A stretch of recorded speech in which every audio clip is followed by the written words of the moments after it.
నందమూరి నటసింహం బాలకృష్ణ, అఖండ, వీరసింహారెడ్డి లాంటి ఊరమాస black busters hits తర్వాత next ఏ cinema చేయనున్నాడోనని ఆలోచించే టైంలోనే డైరెక్టర్ అనిల్ రావిపూడి డైరెక్షన్ లో భగవంత్ కేసరి సినిమాకు కమిట్ అయ్యాడు. బాలయ్యను అప్పటి వరకు ఎవరూ చూపించని పాత్రలో చూపించి విమర్శకుల ప్రశంసలు సైతం పొందాడు అనిల్ రావిపూడి. అభిమానులు సైతం బాలయ్యను అలాంటి అరుదైన పాత్రలో చూపించినందుకు అనిల్ రావిపూడికి సోషల్ మీడియా వేదికగా కృతజ్ఞతలు కూడా చెప్పారు. ఓ అమ్మాయి తలుచుకుంటే సమాజంలో ఏదైనా సాధించగలదు అనే నేపథ్యంగా ఉన్న కథలో బాలయ్య నేలకొండ భగవంత్ కేసరి పాత్ర చేసి విమర్శకుల ప్రశంసలు సైతం అందుకున్నాడు. అలాంటి వినూత్న ప్రయత్నానికి గుర్తింపుగా తాజాగా భగవంత్ కేసరి సినిమాకు నేషనల్ అవార్డు దక్కింది. అయితే భగవంత్ కేసరికే ఎందుకు అవార్డు అనే కొంతమంది ప్రశ్నలకు సినిమా కథ నేపథ్యమే అందుకు కారణమంటున్నారు సినీ విమర్శకులు.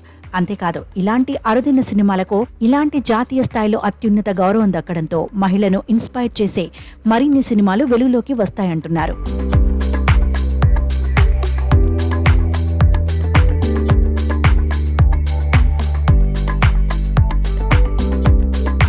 ఆడపిల్ల లేడిపిల్ల లెక్కుండద్దు, పులిపిల్ల లెక్క ఉండాలి అంటూ మహిళా ఉన్నతిని, సాధికారతని తెలియచేసే డైలాగ్ను బాలయ్య చెప్పిన తీరు ఎంతో మంది మహిళలకు ఇన్స్పిరేషన్ గా నిలిచింది.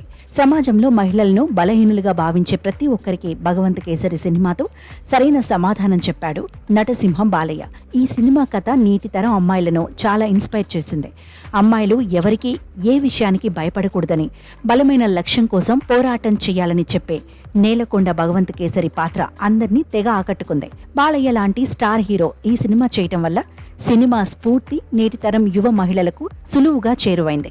మహిళలకు ధైర్యం చెబుతూ లక్ష్యాన్ని చేరుకునే క్రమంలో బాలయ్య పాత్రను తీర్చిదిద్దడంలో అనిల్ రావిపూడి సక్సెస్ అయ్యాడు. నిజానికి చాలా అరుదుగా వచ్చే ఇలాంటి కథను సెలెక్ట్ చేసుకోవడమే బాలయ్య సాధించిన విజయం అని చెప్పాలి.